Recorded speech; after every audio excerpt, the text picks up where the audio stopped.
Oi, pessoal, bom dia. Estamos nos organizando para entrar. Bom dia, pessoal. Que bom ter gente já aqui com a gente para Olá, conversar. olá. Cheguei. Bom dia, turma. Oi, Ju. Oi, Dani. Oi, Flávia. Bom dia, Flávia, Ju, pessoal que está entrando. 11h01, podemos começar?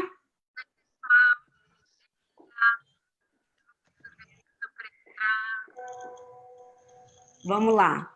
Bom dia a todos. Bom, em primeiro lugar, eu gostaria de prestar a minha homenagem, a minha solidariedade a todas as famílias que estão vivenciando experiências difíceis e duras devido a essa pandemia, ao coronavírus, e, em especial, eu queria agradecer a Sabrina, que é colaboradora do Instituto JNG, e que, em meio à dor e a confusões, se dispôs a nos ajudar e, junto com a Ana Maria, fazer que nós pudéssemos estar, nesse momento, conectadas. Muito bem, para os que não me conhecem, meu nome é Flávia Pope, e desde 2013 eu sou diretora do Instituto JNG, do qual eu fui uma das fundadoras. JNG são as iniciais dos nomes João, Nicolá e Gabriela. Eu sou a mãe do Nico, a Ana é a mãe do João e a Mônica a mãe da Gabi. Bom, a gente fundou o Instituto quando os meninos eram colegas de escola e a gente começou a vislumbrar o término dessa fase escolar, né? E junto com outras mães, reuniões de escola, falando com a própria escola, nós percebemos que a transição deles para a fase adulta não seria nada trivial. Aliás, vamos combinar que não é trivial para nenhum jovem, né, fazer essa transição. E, basicamente, a gente começou a se debruçar sobre esse desafio que a gente via pela frente e pensamos em 3 aspectos estruturantes que ajudariam, né, a fazer essa transição, e a gente realmente vê que nossos filhos podem se considerar adultos. Um é a vida social, né, socializar-se. Ter seus amigos, ter, enfim, namorada. O segundo aspecto é a ocupação laboral, né? É a gente se capacitar, a gente escolher uma profissão, enfim, se dedicar a alguma coisa que a gente tenha interesse como trabalho, e, finalmente, ter a perspectiva de ter a nossa própria casa, né? Quem é que não tinha essa ideia quando era jovem? Então, a gente resolveu estudar bastante esse assunto e focar na questão das moradias para pessoas com deficiência, todo tipo de deficiência, mas principalmente a deficiência intelectual, que é a mais desafiante, né? Não tem dúvida. Todas são importantes, mas realmente é um grande desafio falar de moradia para essas pessoas. Mas, bom, vamos lá. O site do Instituto tem um monte de material, o site do JNG tem muito material para quem quiser conhecer em mais detalhes esse projeto, esse tema, porque o que nos traz aqui hoje, junto com as queridas Juliana Riguini e Daniela Carmelli, é outra coisa, é a vontade de abrir um diálogo com vocês, e não precisa ser só agora nessa live, né? Através do Instagram, Face, e-mail, e a gente gostaria de falar sobre esse período do confinamento em casa, né?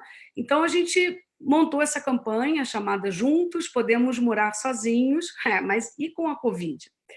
E essa campanha tem por objetivo situar uma série de aspectos da convivência, né, desse momento, no âmbito das casas. E quando a gente fala em casa, de morada, né, a gente está falando de unidades, a gente está falando de cada um do seu jeito, cada um no seu espaço. E agora, dentro dessa unidade, sem muita escapatória, né? A gente fala da inclusão, a gente fala de uma série de procedimentos no ambiente da escola, educação inclusiva, nas terapias, que são nos consultórios ou em grupos, e agora a gente voltou os holofotes para dentro de casa. Então, o que a gente percebe é que, na verdade, para nós é uma grande oportunidade de abrir esse diálogo, porque nós estamos sentindo a nossa casa. A gente está com os relacionamentos ali, frente a frente, cara a cara. E isso não é moleza para ninguém, né? Mas, realmente, o que fez Juliana e Dani e eu pararmos para a gente conversar um pouco é a certeza de que essa pode ser uma muito boa oportunidade para a gente observar, como botar uma lupa, né? E extrair daí uma série de observações que são oportunas. Então, eu, nesse grupo, vou usar 2 chapéus. Né? O chapéu de mãe do Nico, porque de uma hora para outra eu vivi o que muitos de vocês viveram, as terapias foram interrompidas, ele perdeu o trabalho, não só vendo os amigos, então isso não foi nem um pouco simples, e eu vou usar o chapéu também de especialista nessa questão das moradias, né? Porque essas são as minhas reflexões de pano de fundo, e a gente cada vez mais fica muito convencida de que é um assunto muito, muito relevante.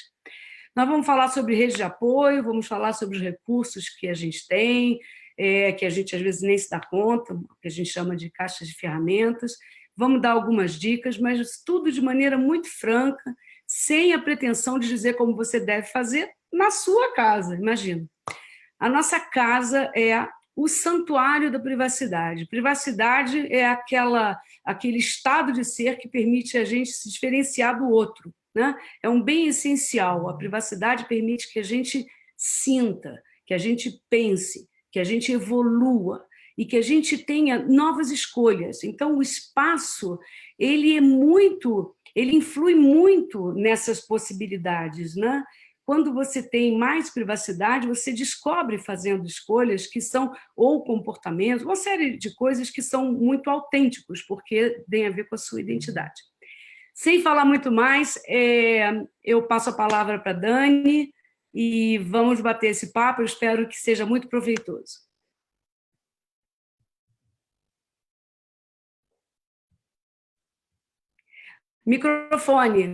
Microfone, Dani. Microfone. Oi, pessoal, bom dia. Eu estava com a impressão mesmo que eu estava com o microfone mutado. Bom dia, obrigada, Flávia, obrigada, Juliana, por estar aqui com vocês. Obrigada, pessoal que está aí assistindo a gente. Obrigada quem vai assistir depois, né? Faça parte dessa rede aí que a gente está construindo. Como a Flávia falou, é um momento muito difícil que a gente está vivendo, né? E por isso que a gente traz muito, eu acho que essa oportunidade de reflexões que a gente considera tão importante. Eu sou a Daniela Carmelli, eu sou psicóloga, trabalho na área da pessoa com deficiência há pouco mais de 25 anos, faz pouco tempo, trabalho tanto com organizações sociais, desenvolvendo tanto trabalho com equipe, como trabalho com famílias, trabalhei por muitos anos, e que também é um dos motivadores para estar aqui nesse encontro. No meu trabalho como consultora atualmente, eu também tenho prazer, né, enorme de trabalhar com a Juliana Righini, que também já vai se apresentar aí para vocês. E um dos trabalhos com a Juliana é nas residências inclusivas, né, que nós temos na cidade de São Paulo, com capacitação de equipe, que tem, e essas residências inclusivas, elas têm como foco o atendimento da pessoa com deficiência intelectual de alta vulnerabilidade social. E a gente vê, né, ao longo desses anos, o quanto um programa que transforma vidas também. E o que também nos uniu a nossa querida Flávia aí, do Instituto JMG, né, foi a oportunidade realmente da gente trazer um pouco dessas reflexões, deste momento no qual estamos passando, onde está todo mundo dentro de casa, o que, como disse a Flávia, não é fácil, né? E que nos motivou a escrever textos que estão ali no blog do Instituto JMG e a começar a fazer essas lives. Eu também faço parte de um fórum, junto com a Juliana e outras pessoas muito queridas e profissionais maravilhosas, mães maravilhosas. Eu faço parte de um fórum que há mais de 10 anos estuda o envelhecimento precoce da pessoa com deficiência intelectual, né? E isso também é motivador para a gente estar aqui pensando em tudo isso, né? As famílias já há muitos anos têm uma preocupação muito grande com o futuro de seus filhos, e o futuro foi batendo na porta de todo mundo. E tanto que a gente escreveu, né? Um dos nossos textos, que está ali no blog para vocês verem, é o futuro no presente. O futuro chegou e está aí batendo na nossa porta, né? E realmente esse momento de isolamento social é um momento concreto para a gente estar pensando, enquanto famílias, enquanto profissionais, como um intenso convívio, né, está afetando a dinâmica entre as pessoas, como que a gente está convivendo aqui nas nossas casas, né? A gente vai percebendo o quanto a gente pode estar ou não vulnerável ao risco de pegar o vírus, e a partir dessa sensação nos questionamos, e aí é um dos temas que nós vamos tratar hoje, que eu vou trazer para vocês, que é a questão da rede de apoio, né? Ao longo da vida, todos nós viemos construindo redes de apoio, e essas redes de apoio, elas são muito diferentes, de família para família, de valores familiares para valores familiares diferentes. As pessoas, né, todas as famílias, elas trazem muito, ao longo da vida, mudanças nas suas redes de apoio, e que não é fácil. E como que a gente pensa nisso? Nessa fase do isolamento social, a gente está pensando quem faz parte dessa rede de apoio para que eu possa acioná-la num momento, de uma hora para outra. Realmente a gente está vivendo algo único nesse momento, né? A nossa rede de apoio, quem que pode ser? Podem ser os nossos familiares mais próximos, podem ser amigos, podem ser terapeutas, médicos, professores, colegas. Quem já pensou nisso e vem construindo essa rede de apoio, que ótimo, também compartilha com a gente o que você vem fazendo. E se você ainda não começou, nunca pensou nisso, também não precisa se desesperar, né? Agora, também é um dos momentos, sempre é um momento da gente começar a construir, né? E pensar, quem que você pode incluir nela, né? Como que eu vou falar com essas pessoas? Como que eu vou conversar com meu filho sobre essa situação? Né? De que forma a gente quer pensar no futuro, hoje, aqui no presente? É um pouco dessa reflexão que a gente quer trazer aqui para vocês. E eu até diria assim, antes da Ju entrar, né, Flávia, você poderia compartilhar, talvez, um pouquinho a sua experiência enquanto mãe com relação ao Nico e com relação à rede de apoio. Então, Dani, usando aqui o chapéu de mãe, o que você fala sobre rede de apoio é fundamental, né? Uma coisa que a gente aciona até sem se dar conta o quanto isso é importante.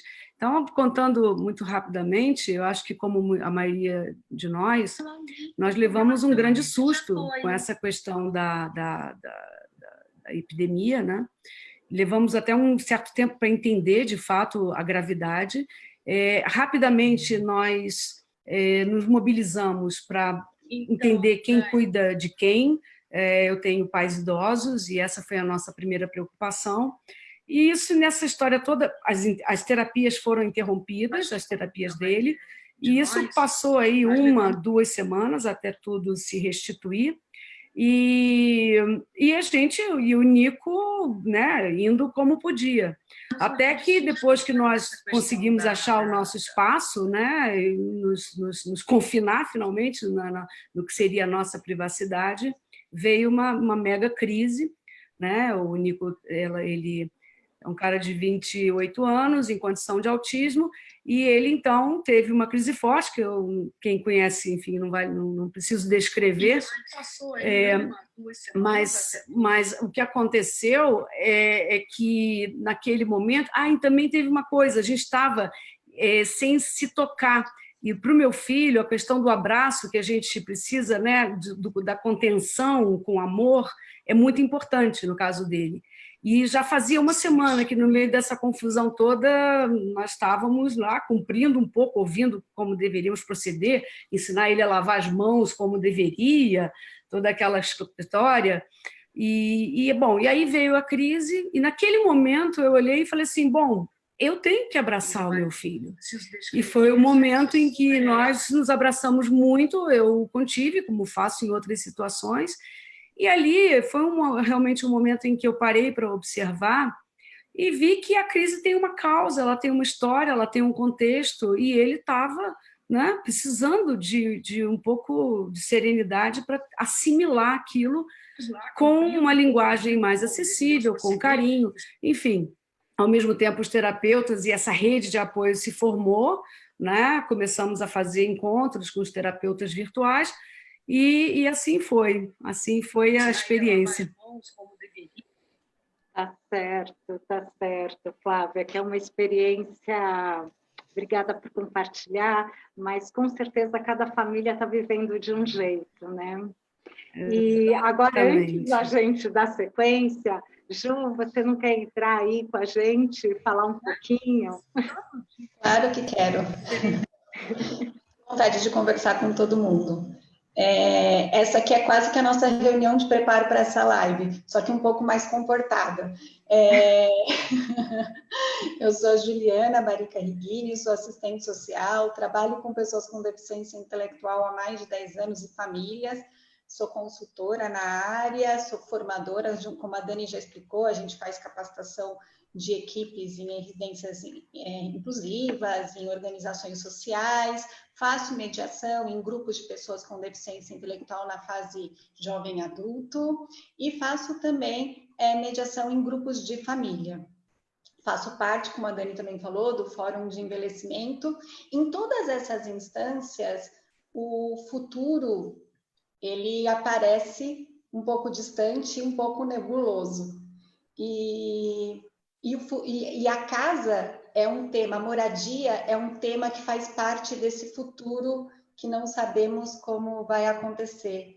Então, quando eu e a Dani, um dos textos que a gente criou, que está lá no blog do Instituto JNG, que fala futuro no presente, é porque o futuro chegou. Na verdade, ele chegou para a gente exercitar, os aspectos do futuro vieram para o presente para a gente exercitar. Né? E chegou agora, né? Como a Flávia mesmo falou, como é que a gente está convivendo, como a gente está construindo essas relações. Então, apesar de ser muito difícil, com deficiência ou sem deficiência, essa questão do isolamento social, essa privação de algumas coisas que a gente precisa para poder ter saúde,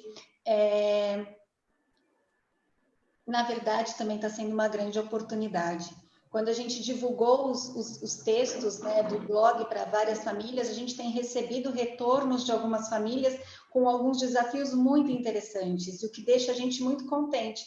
Tem famílias que estão aproveitando mesmo, né? Eu atendo muitos jovens e, assim, tenho ouvido muitos relatos de jovens que têm experienciado coisas que na rotina, entre terapias, trabalho ou escola, ou seja lá qual é a rotina da família, não tem tido tempo de exercitar algumas funções importantes, desenvolver novas habilidades, trabalhar com outras competências que são fundamentais para a vida adulta, para a vida do envelhecimento, para a vida de qualquer ser humano, né? Então, a autogestão, se apropriar da sua própria vida, ela está oferecendo nesse momento de isolamento social a oportunidade da gente dar vários passos. E claro, como a Dani colocou na rede de apoio, cada família do seu jeito, cada pessoa do seu jeito, respeitando a condição de todo mundo, mas entendendo, principalmente, que todas as pessoas dessa família fazem parte dessa família e têm a mesma importância e a mesma forma de contribuir. Cada um contribui da sua forma, mas é importante que se contribua, né? Então, o que eu tenho ouvido de muitos jovens o entendimento, alguns com entendimento sobre o que a gente está vivendo, outros precisando ser trabalhados um pouco mais para entender esse contexto que a gente está vivendo, e aí a gente pode depois nas perguntas, ou mesmo se vocês deixarem aí nos comentários, a gente pode, além dos textos que estão no JNG, a gente pode ainda falar de várias outras publicações que estão sendo feitas por profissionais muito legais, que eu acho que podem contribuir muito.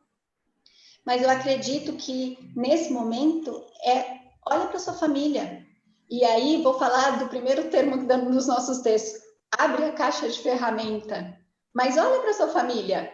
Olha como ela é, como ela se constitui, quem faz parte e como vocês...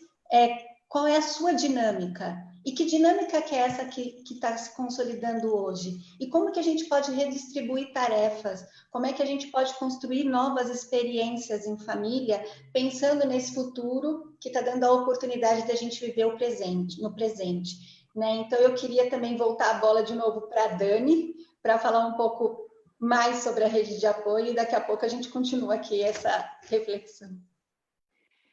Ju, sabe que você falando dessa questão das famílias, de olhar para dentro das nossas famílias, quem é a nossa família, a gente também encontra muito ao longo da nossa vida profissional, famílias que às vezes são muito pequenas, famílias que às vezes é uma mãe e um filho, um pai e um filho, 2 irmãos atualmente, né? Então, às vezes isso também... a pessoa se sente, parece que um pouco, a família se sente muito empobrecida. Por isso que a gente está aqui, eu acho que falando muito da questão da rede de apoio. Porque a rede de apoio, a gente encontra ela não só nas famílias. Claro que a família também é um porto seguro, mas tem pessoas que não têm esse acesso, né? E atualmente, essas situações que são desconhecidas que a gente está vivendo, elas são uma oportunidade para a gente pensar, se informar, ouvir a nossa intuição, né? E tudo é muito válido para a gente refletir como que a gente vai construir essa rede, né? Como que a gente vai pensar nessa rede de apoio para o futuro? Não é que a gente está aí prevendo, nem antecipando situações que a vida está nos apresentando, que o Covid-19 está nos apresentando.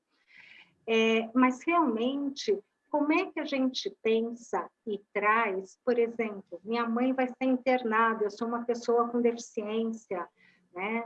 Como é que eu vou lidar com este momento? Como eu estou sendo também preparado para lidar com esse momento? Esse pensamento, ele angustia muitas famílias, e que é natural. É muito difícil a gente lidar com esses sentimentos, né? E por isso que a gente fica na reflexão de que o melhor a fazer com essa angústia também é traduzir em ações que ajudem a desenvolver uma autonomia, uma vida independente da pessoa com deficiência. E aí a gente está falando muito da pessoa com deficiência intelectual, da pessoa no transtorno do espectro do autismo, né? Como que a gente pode pensar nessa construção? E que ela não acontece de um dia para o outro, que ela é um processo. Mas o mais importante é a gente pensar que a gente está aberto para esse assunto, né? Vamos reunir as pessoas que estão dentro das nossas casas, vamos conversar sobre esse momento, pensar nesses apoios, que ajuda a gente precisa, que apoio a gente precisa. Os apoios são diferentes em diferentes momentos de vida, né? Quem que são se a gente parar para fazer uma lista mesmo, bem concreta, quem são as pessoas que podem nos ajudar nas diferentes necessidades, né? E... Ju, você quer complementar, Flávia? Ou senão eu vou aqui e vou embalar. Acho que a Flávia quer completar. Fala, Flávia. Eu acho que é muito importante o que vocês duas estão dizendo, e eu agora vou usar o chapéu de mãe, né? Não de especialista em moradias. O que acontece também, para mim, pelo menos, foi assim, de novo, vamos sempre lembrar que não é receita, a gente não está aqui para passar nenhuma prescrição de nada. Mas a gente, usando a caixa de ferramentas, né, que a Juliana falou, a gente tem que confiar num certo momento e, sobretudo, lembrar que a capacidade da gente prever incidentes como o coronavírus é impossível, ninguém esperava, né? Absolutamente ninguém. Então, a vida é feita dessas coisas inesperadas. Então, o que a gente tem que, mais ou menos, confiar, né? Para aqueles que são religiosos, crer na sua religião, mas, sobretudo, lembrar que a gente vai adquirindo ao longo da vida, e assim a gente fez com os nossos filhos, a gente vai dando recursos, né? No momento em que ele frequenta uma escola, isso... Não vamos entrar na discussão agora, em algum momento até me interessa, porque eu sou economista, não vamos falar das desigualdades sociais, que a gente, né, que é um flagelo no nosso país, porque até confunde o meu raciocínio, né, infelizmente. Vamos tentar conversar sobre uma base média, porque lembrar que cada vez que a gente estiver falando de um processo, ter muito claro de onde a gente saiu, qual é o ponto de partida, porque o que a gente tem que ver é a evolução. A gente não pode botar parâmetros que sejam igualitários para todos, porque cada um sai de uma condição, com algum tipo de caixa de ferramenta ou recurso. Então, aqui em casa, pelo menos, foi muito interessante perceber e trazer para esse convívio intensivérrimo, né, a gente dentro de casa, o que foram, de fato, os recursos que o Nico obteve ao longo da sua vida. Aliás, não só o Nico, meu filho mais velho, Camilo, também. Então, é uma hora, a hora do incidente é uma hora em que você aciona, né? Vem lá de trás uma série de recursos que você nem imagina que aquilo está disponível, além da rede de apoio, que a Dani falou que é importantíssima, e, de repente, as coisas... Para mim, eu tive várias surpresas positivas, várias. Eu falei da crise que o Nico teve, que foi uma coisa lógica, né? Foi a consequência de todo o susto que nós levamos, mas depois, no convívio, todas as terapias, educação inclusiva, todos os recursos que nós oferecemos, de repente... e eu fui instruída por terapeutas também, bem dizer, não foi só da minha cabeça. Então, a rede de apoio se aciona, e eu aprendi uma coisa que era, cada vez que eu pedia para ele fazer uma coisa, atritava, era aquela coisa assim, pegava no âmago da relação. E aí, uma dica terapêutica foi: divide as tarefas, deixa ele fazer as coisas dele, e não importa, você não fica do lado, não vai dizer como tem que fazer.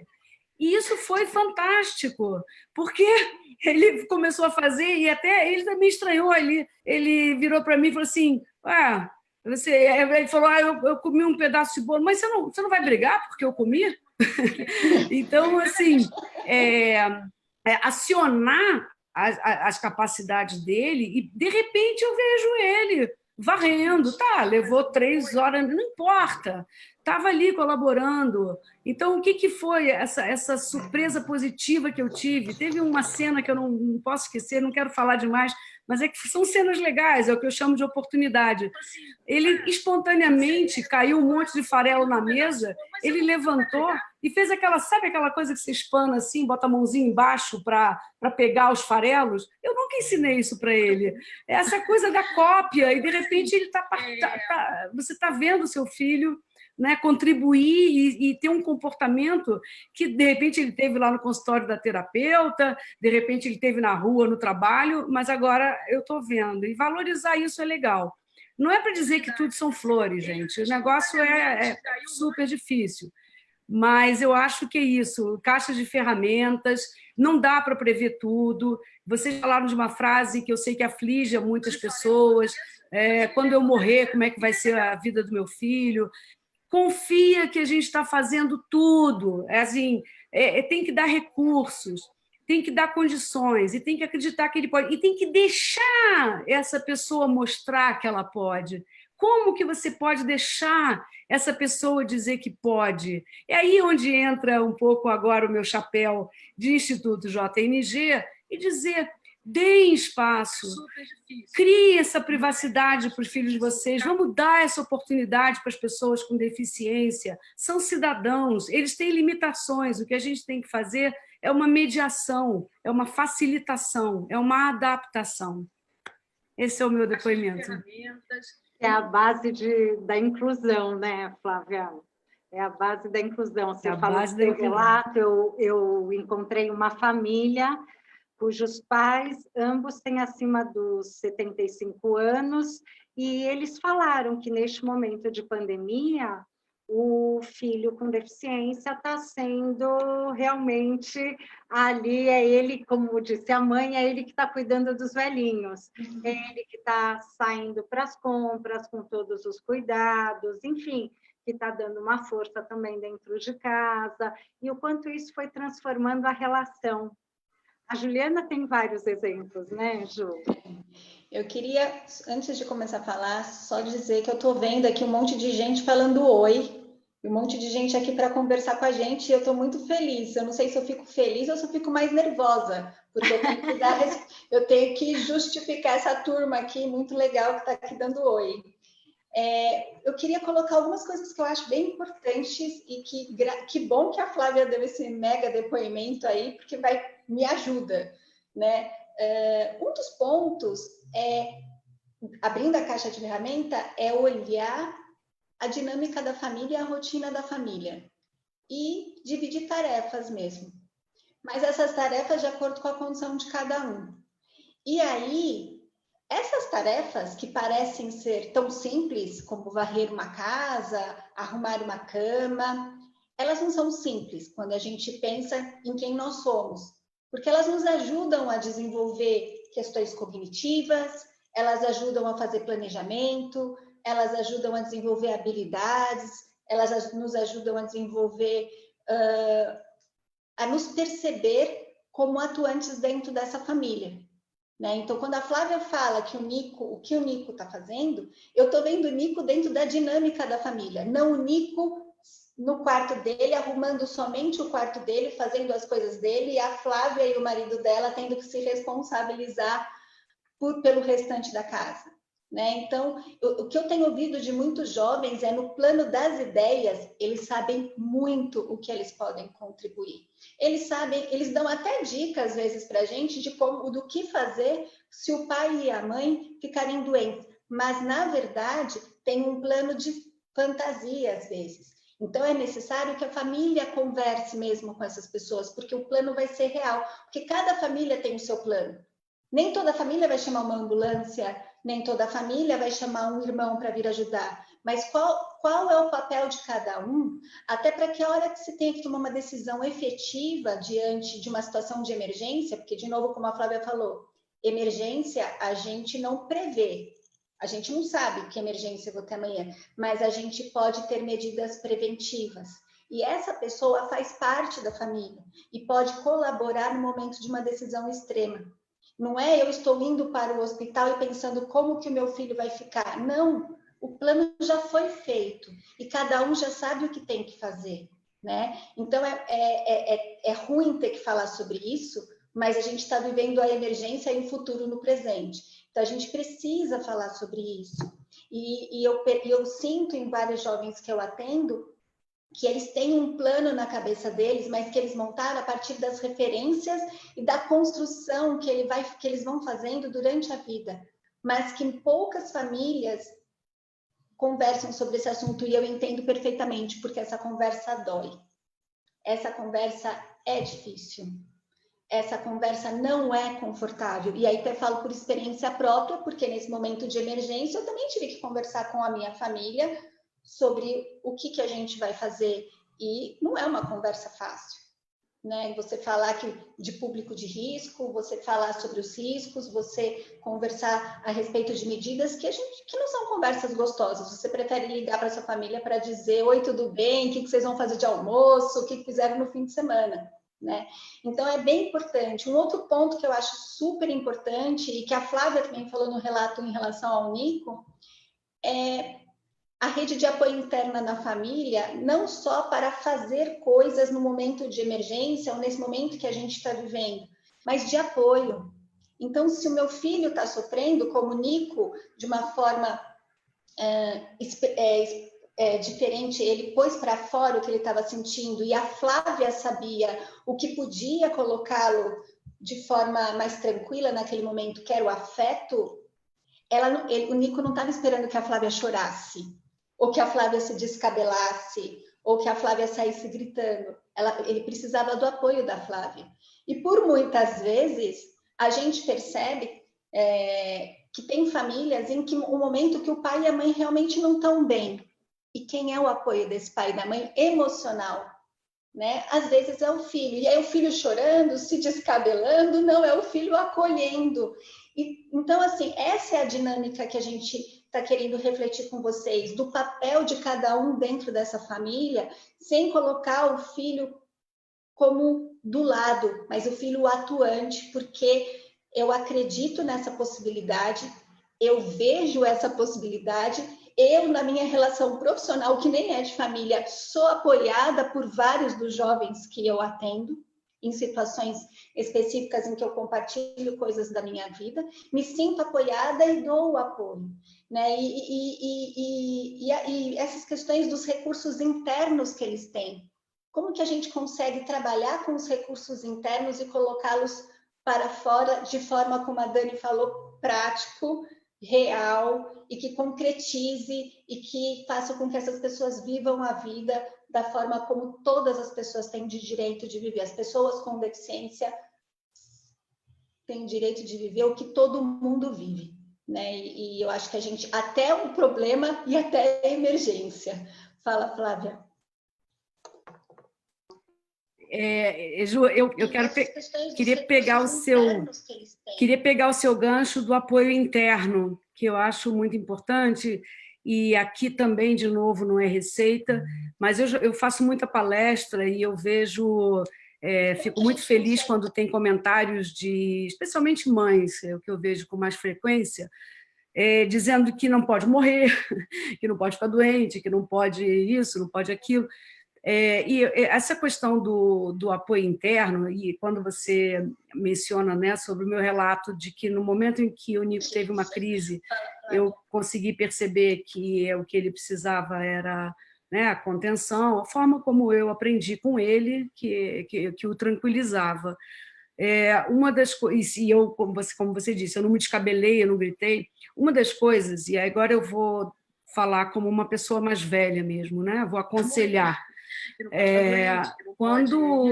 Logo no início, quando o Nico era muito pequeno e eu estava aprendendo a lidar e ele não tinha fala, a comunicação é uma coisa que prejudica muito o entendimento, né? Quando você não tem os recursos de comunicação.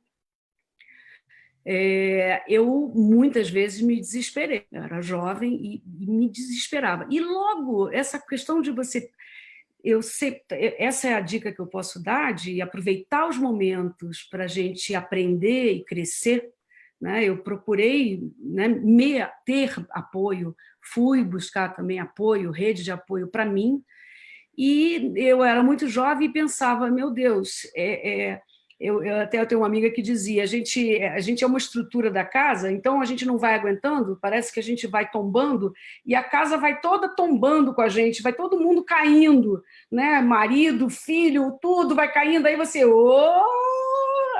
se reergue, e aí essa percepção de que o apoio interno passa, né, por uma condição que você precisa ter, é bom que isso seja vivido intrinsecamente como uma oportunidade para você, indivíduo, e não como um fardo, né? E não como um peso em que você tem que carregar.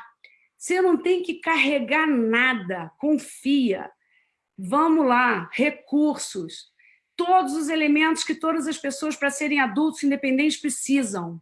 Recursos, informação, privacidade, escolhas, autonomia, aprender a escolher, aprender as consequências. Se você faz isso, a consequência é essa.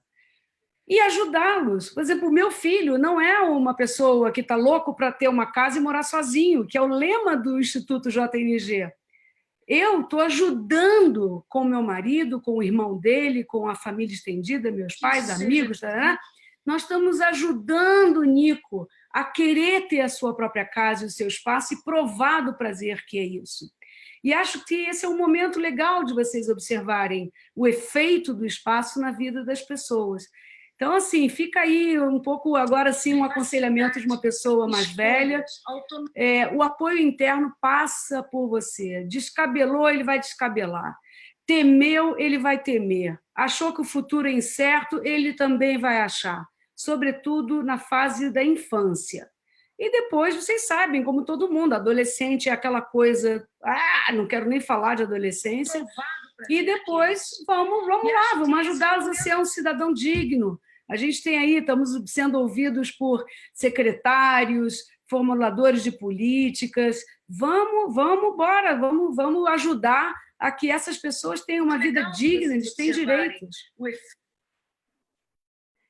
E a sua fala, né, Flávia, ela me remeteu a pensar na importância, né, da família enquanto fundamental na construção de um lugar de pertencimento e de expressão da pessoa com deficiência, né, dando incentivos, oportunidades, os apoios apropriados, porque é tudo isso que vai favorecer com que a pessoa, e aí a gente volta para a pessoa com deficiência intelectual, para a pessoa com transtorno do espectro do autismo, né?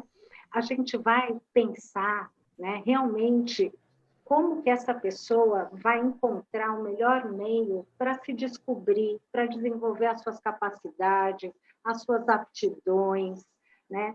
Como que toda e qualquer pessoa pode fazer parte de ações das famílias, né? A verdade é que todo mundo pode fazer parte das ações das famílias, da casa, né, com efetividade, e tudo isso abre possibilidade da gente se reconhecer, porque quando a gente tem essa oportunidade de fazer parte, de interagir com o outro, a gente também se reconhece na relação com o outro, né? Trazendo a sua fala, né, Flávia, assim, se eu fico desesperado, ele também vai ficar desesperado.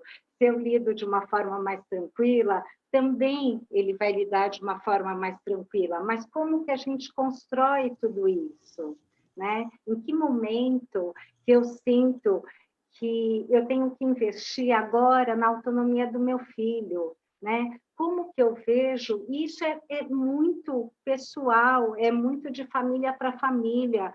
Como que você enxerga nesse seu contexto familiar, nesse momento de crise, né? E sem se julgar, né? Na verdade, eu acho que o grande objetivo da gente aqui é tirar a questão do julgamento, né? Mas é aproveitar esse momento para avaliar, né? Eu colaboro com meu filho para que ele seja uma pessoa de direitos e que ele encontre um caminho na construção da identidade dele, né? Será que eu estou ajudando meu filho a construir os diferentes projetos de vida? Porque a gente vai construindo diferentes projetos de vida ao longo da nossa vida, né? Em cada momento é um projeto diferente. E como que esse projeto de vida, cada vez mais, a gente se apropria da nossa própria vida, né? E faz parte incluir preocupações, né? Assim, a gente tem ouvido, às vezes, de muitas famílias, a dificuldade de falar sobre essa situação da pandemia, e que não é fácil mesmo, né? Ela gera sentimentos muito angustiantes, sentimentos que nenhum de nós tá preparado para lidar. Mas como que a gente lida se não falando disto e pensando nisto? Eu acho que isso é uma das coisas que a gente traz aqui enquanto propósito também, né? Dessas reflexões. E a gente quer muito que vocês participem com perguntas, com diálogo, porque nós vamos responder essas perguntas, seja no blog, seja aqui no Face, né? Traga aí para a gente, traga também, assim, um pouco da sua vivência, da sua experiência, para a gente é tão importante, e compartilhar é um exercício de troca, e isso nos ajuda a crescer, fortalece a nossa rede. Eu queria completar duas coisas. Fica difícil de falar depois da Flávia e da Dani, viu? Da próxima vez eu vou querer inverter essa ordem. Porque elas já falaram tanta coisa legal. E eu queria falar duas coisas que para mim são fundamentais. A gente está falando muito de pai, de mãe, de família, de responsabilidade, principalmente que fica em cima do pai ou do principal cuidador, né? Mas eu queria falar, porque eu sei que aí, vendo a gente, tem um monte de filho né? E eu acho que se está difícil para o pai, está difícil para o filho, alguém tem que tomar o primeiro passo. E às vezes pode ser o filho, né? A gente está falando de autogestão, a gente fala muito de protagonismo. Vamos assumir esse protagonismo e vamos dar o primeiro passo, conversar com as famílias, vamos abrir nossa caixa de ferramenta, família, e vamos ver como que a gente pode ter uma dinâmica melhor, pensando no nosso futuro, onde eu quero morar, como eu quero morar, o que eu quero desenvolver, como eu posso fazer parte dessa rede, o que a gente pode fazer se alguém aqui de casa ficar doente. Esse é um momento rico, não é fácil, não vai ser fácil e nem tudo vai acontecer de um dia para o outro, mas as relações, elas não são de via única, a inclusão não é um caminho de mão única, ele é caminho de vários meios aí que vão se entrelaçando. Então, às vezes, as famílias, se você perceber que seu pai e sua mãe não estão com receio, estão com medo lá no fundo do coração, porque é para ter medo, a Flávia que relatou as coisas que ela viveu com o Nico, cutuca seu pai e sua mãe, vai lá atrás dele com os recursos. Se você não tem resposta, não tem problema, a gente pensa junto. Eu acho que isso que é importante. Outra coisa que eu acho que é importante falar, e aí eu vou falar que eu adorei receber, né? A gente compartilhou aqui com o grupo o relato da Paula, que é de lá de Caraguatatuba, que trabalha na Secretaria da Pessoa com Deficiência, eu sei que ela está aí, falando da invisibilidade e da visibilidade. Vamos nos tornar visíveis, pais visíveis, filhos visíveis, famílias visíveis, não para o mundo, para vocês mesmo, entre vocês, dentro dessa situação que vocês estão vivendo, né? Quem vocês são um para o outro, né? E criem uma dinâmica pensando no futuro que trouxe para o presente, essas emergências que a gente está vivendo, e exercitem coisas novas. Né? E aqui tem várias dicas, se vocês quiserem ler lá no blog tem outras dicas, mas vou relatar assim, vamos organizar uma agenda, uma rotina da família, cada um vai fazer o quê? E aí, de repente, no meio dessa rotina, que começa a ficar toda semana igual, porque a gente ainda vai ter um tempo de isolamento social aí bem grande, vamos quebrar. O que a gente faz na quarta, faz na segunda. O que a gente faz na terça, faz na sexta. Para a gente fazer outros exercícios, ter autonomia. Até porque esse isolamento social mostrou para a gente que a nossa vida não é assim, ó. Todo dia ela faz tudo sempre igual. Não faz igual, porque a gente, de repente, teve que mudar. Teve que fazer live, teve que se falar pelo computador. E então, a gente precisa ter recursos internos e externos para poder andar. E só que a gente não precisa fazer isso sozinho. Né? Então, uma das propostas desse grupo, dessa live, é a gente poder estar junto de mão dada, porque a gente não quer trazer resposta, a gente quer refletir junto. Fala, Flávia. Eu aproveitei que você estava falando e dei uma lida aqui nas perguntas, tem perguntas ótimas, tá? Então, eu vou ler uma primeira aqui da Tainá, né? Ela tem a Roberta falar de adolescente, né, Roberta? Vem aqui que você vai ver como é que é. Já passei por isso. A gente conversa sobre isso. A pergunta da Tainá é bem legal, Tainá Borlotto, eu não sei se estou falando legal. Ao ver de vocês, na visão de vocês, o espaço físico interfere nas emoções, ela chamou de seus pacientes, mas eu diria interfere nas emoções das pessoas. Olha, 100%. E por isso eu até em algum momento eu falei da desigualdade social no país. Eu acredito que muitos de vocês devem ter o coração sangrando de dor ao imaginar o que é passar esses momentos em condições de habitação deploráveis, num espaço mínimo, convivendo crianças, idosos. Então, o espaço interfere diretamente. E aqui vem o meu convite para se somar a nós, arquitetos e urbanistas, porque as cidades, elas são... Eu não vou devagar, vamos voltar para a sua pergunta objetiva. O espaço interfere, sim, no bem-estar das pessoas. E é por isso que a gente quer também aproveitar essa oportunidade para ficar à disposição para conversar sobre o projeto de moradias independentes para pessoas com deficiência. Dá um pulo no site. Hoje, o Brasil, eu falo isso com muita tranquilidade, sem acusações nem críticas, mas nós estamos atrasados. Nós estamos atrasados em muitos quesitos sociais. Mas, no que diz respeito à oferta de moradias para pessoas com deficiência que tenham um serviço de suporte para elas, orientado para autonomia e independência, associado com a pergunta da Tainá, porque o espaço interfere, eu canso de conhecer pessoas, profissionais de altíssimo calibre, trabalhando em espaços que não permitem que se desenvolva mais aquela pessoa. Não tem como. Convivem com 10, 12, 11 pessoas com deficiência também. Então, a moradia independente, você ter um espaço um pouco mais privativo, onde a sua privacidade fique mais valorizada, com um suporte que é orientado especificamente para as suas necessidades, precisa ser uma opção nesse país. Não é que um modelo é melhor que o outro, não tem nada disso. Cada solução para um problema. Agora, é preciso que haja essa opção justamente para que a gente mostre o que a gente está vendo em casa. Essas pessoas, no seu próprio espaço, elas vão desenvolver habilidades que não dá para calcular, não dá para pensar previamente. E, rapidamente, eu vou colocar aqui uma outra pergunta que eu acho que quem vai responder mais é a Ju e a Dani, uma pergunta da Nancy, querida Nancy, um beijo para você. Como iniciar uma conversa saudável com nossos filhos se temos medo de ouvir o que eles querem dizer? Nos dê caminhos.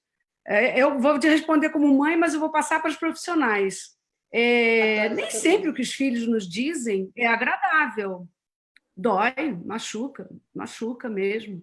A gente também faz isso com eles, né?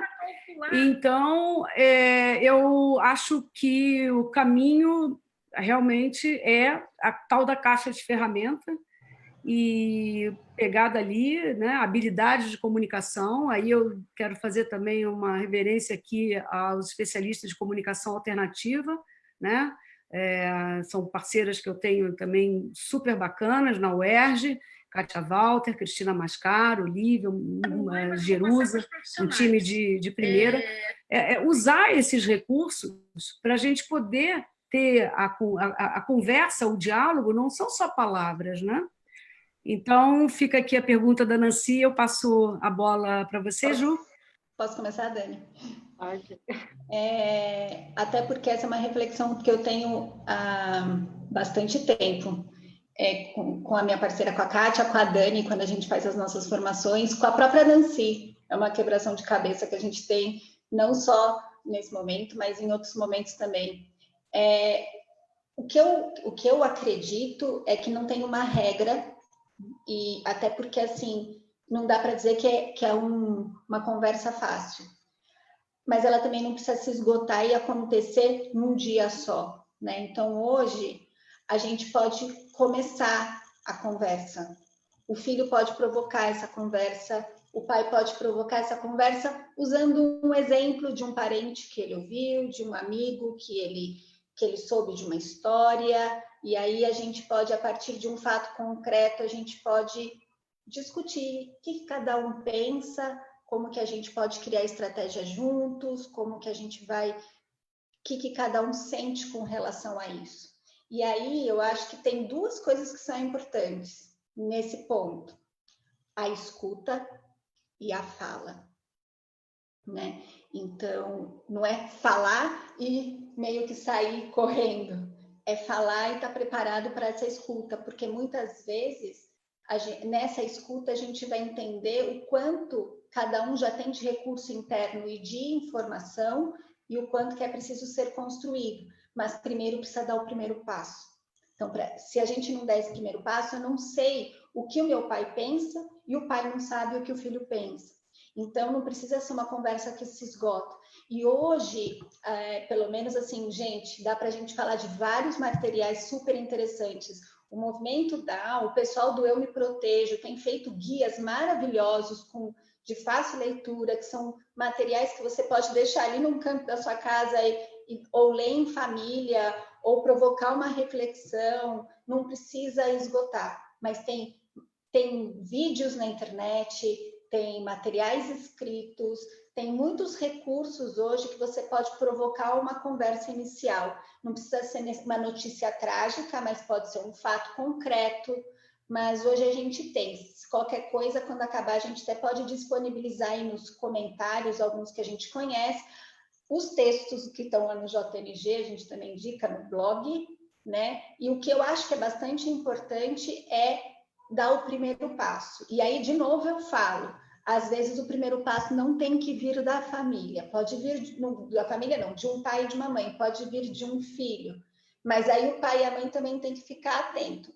Não é uma conversa fácil, mas ela precisa acontecer, porque a gente está vivendo esse momento no concreto, que é mais concreto do que a gente saber, por exemplo, em São Paulo, que o isolamento social vai até o dia 1º de junho. Então, se a gente já sabe isso, o fato já está real. Vamos conversar sobre isso. Como é que a gente vai fazer até lá? Como que a gente vai construir? Né? E assim por diante. Fora todos esses outros materiais que estão disponíveis na web gratuitamente para várias pessoas, que eu acho que pode ser um recurso para um pontapé inicial.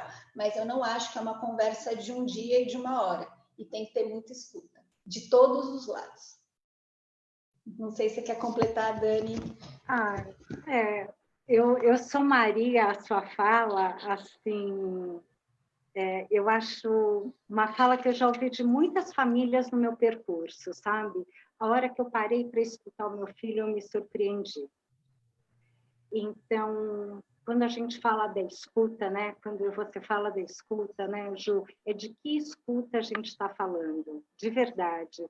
Como é que a gente ouve essa pessoa dentro de casa? Como que eu, pessoa com deficiência, me coloco dentro da minha casa? Como que eu consigo me colocar? Como que eu crio minha voz? Então, eu diria que é tão significativo ouvir, acreditar que a hora que a gente senta para conversar, o seu filho, o seu irmão, né? Você, pessoa com deficiência, você tem recursos para falar, né? É assim, uma série de emoções, de sentimentos, até de sugestões. Às vezes eles vão trazer uma sugestão tão simples e tão prática que você vai se surpreender, mãe ou pai. Né? Assim, poxa, mas por que a gente não faz isso, não faz aquilo? A gente vê inúmeras famílias que se surpreendem quando elas ouvem seus filhos. Isso é muito legal. O diálogo, quanto mais franco ele for, né? E, de novo, retomando a fala da Juliana, da Flávia, claro que não é fácil, claro que não é simplista, mas a verdade é que quanto mais a gente falar sobre os temas, né, que permeiam a nossa vida, melhor é, sabe? A gente cresce, as relações ficam mais fáceis, fica tudo menos angustiante. Nós que temos essa prática de tantos anos na vida, nós já ouvimos de tantas pessoas com deficiência, sabe assim, poxa, mas minha mãe não me ouve, eu queria tanto que meu irmão fizesse isso comigo. Como é que a gente constrói, né, esses espaços dentro de casa? Então, é assim, sim, não é igual para todo mundo, cada família vai construir o seu processo, cada pessoa com deficiência vai construir o seu processo, mas todo mundo pode fazer parte do processo. Essa é a realidade. Pode fazer parte da casa, todo mundo pode fazer parte da situação de emergência, todo mundo pode fazer parte da realidade que está vivendo. Né? E se preparar para o futuro faz parte da realidade. A verdade é que a gente está o tempo todo se preparando para o futuro, se a gente pensar. Né? O tempo todo a gente vai estar pensando o que eu vou fazer, né? De que jeito que eu vou fazer. E não precisa ser nas coisas macro da vida, numa pandemia, mas no cotidiano, como que eu estou me planejando? Os pequenos planejamentos nos ajudam a construir os grandes planejamentos de vida. Então, acho que fica um pouco por aí, né? Eu acho que a nossa fala para a gente pensar para os próximos encontros, vamos buscar responder as perguntas, estamos pensando em como que a gente faz de uma forma mais interativa, não é, Flávia, Juliana? E vamos trazer convidados, hein? Aguarde! Eu fico aproveitando esse tempo para ver as perguntas, e tem uma pergunta aqui bem bacana da Helena Dias, né, que fala o seguinte, pergunta: você teve que adaptar alguma coisa na sua casa durante a quarentena? Eu acredito que ela esteja perguntando geral, para todo mundo, mas como eu estou trazendo aqui a questão do Nico, talvez seja um pouco mais dirigida a mim.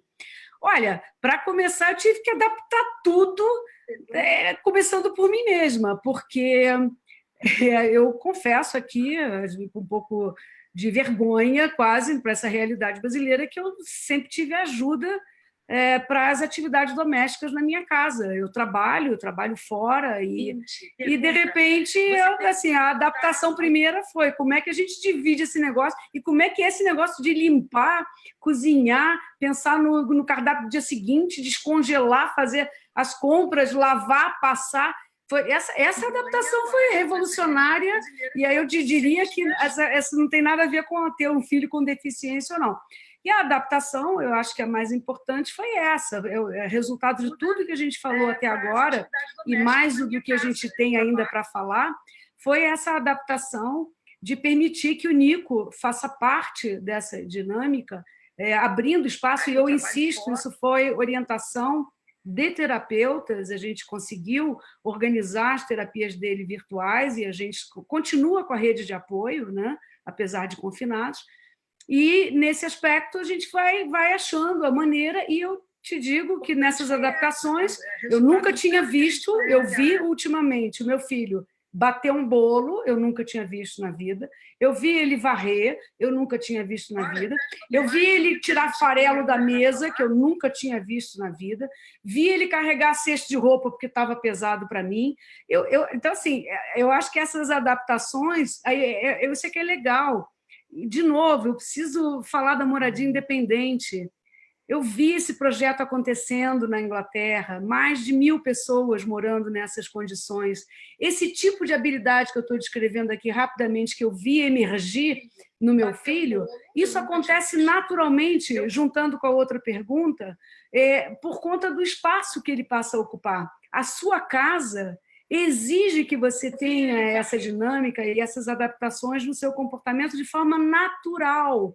Não é uma terapia, não é você ir no consultório aprender os recursos. Isso é caixa de ferramenta, fundamental. Caixa de ferramenta fundamental. Agora, a vida, ela é grande, ela é da casa para fora, né? E dentro de casa.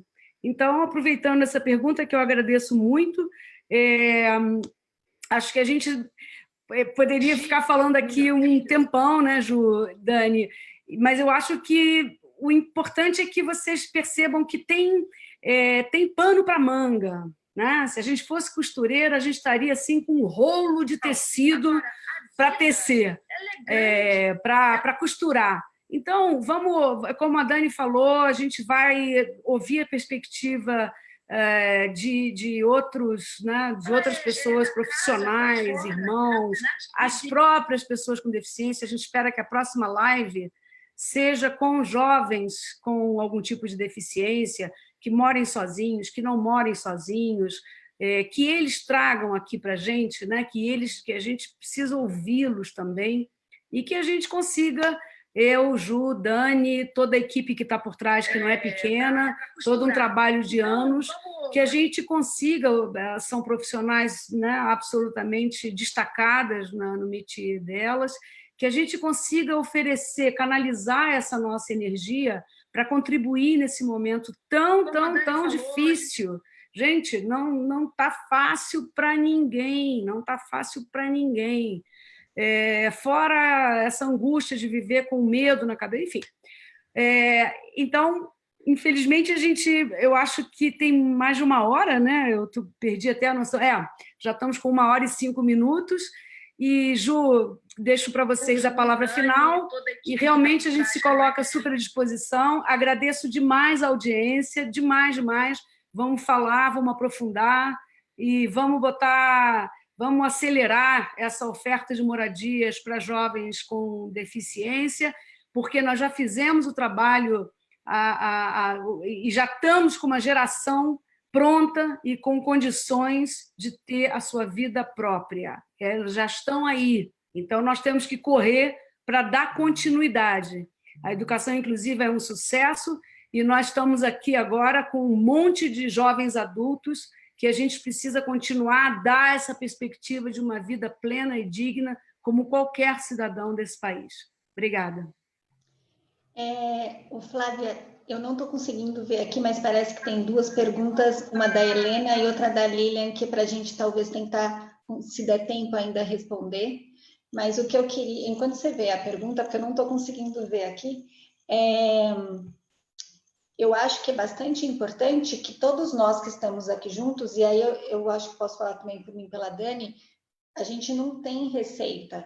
Eu acho que o mais importante é a gente ter a possibilidade de construir junto, né? Então, como que a gente vai construir junto essa história, né? Então, assim, é fácil a gente sentar e 10 dicas para viver a quarentena, mas cada família é uma família, cada pessoa é uma pessoa. Então, eu acho que todo mundo sai aqui com essa meta do que eu posso fazer, seja sendo profissional, sendo filho, sendo pai, sendo mãe, sendo irmão, né? E aí, que ferramenta que eu posso contribuir para minha família viver melhor, ou para eu viver melhor, né? Parece que a da Lilian é sobre famílias brasileiras e a questão do conservadorismo, né? Eu acho que a gente tem sim, aí Dani, se você quiser ajudar nessa resposta, realmente a gente tem vocês não acham que a estrutura da família brasileira é muito conservadora, onde os jovens, em geral, são muito protegidos nessas tarefas domésticas? Eu acho que sim, até por conta de uma cultura brasileira que a gente tem, né? A gente tem filhos que vivem muito tempo dentro de casa, né, até sair, mas eu não vou generalizar, porque de um tempo para cá tenho visto muitas iniciativas muito interessantes. Mas é uma característica presente, sim, a mãe, né? A gente tem uma família onde a mãe ainda é a que faz tudo, e eu acho que o momento que a gente está vivendo favorece que a gente possa mudar esse tipo de cultura. Eu não vou generalizar que todas as famílias são assim, mas ainda a gente vê isso muito presente. Dani, se você quiser responder. Eu falei para vocês que eu tenho um percurso aí nessa área, né? E realmente, se a gente pensa em mais de 25 anos atrás e pensa no hoje, nós caminhamos muito, mas temos muito a caminhar. Sim, a sua afirmação, ela é verídica mesmo. Eu acho que a gente ainda tem famílias muito conservadoras, até porque não é nenhuma crítica. Eu acho que, assim, cada um faz o melhor que pode, cada família tem a sua estrutura, cada família, cada filho com deficiência nasceu numa época. A gente olha uma diferença hoje, eu acho que um pouco grande, nas famílias que têm filhos mais jovens, pequenos, adolescentes. A gente vê uma diferença, mas realmente são, como a Juliana falou, não tem receita pronta, não é um bolo, cada um vai fazer do seu jeitinho, mas acima de tudo, não adianta nada a gente ficar apontando o dedo, seja para o outro, seja para a gente mesmo. A gente está fazendo acreditar que cada família, que cada um, né? Seja pai, seja mãe, seja irmão, seja pessoa com deficiência, seja pessoa com TEA, ela está fazendo, seja um profissional, está fazendo o melhor que ela sabe naquele momento, né? Agora, o principal que a gente está buscando trazer, eu acho que aqui para as pessoas, é como que eu penso diferente, me permito refletir de uma forma diferente.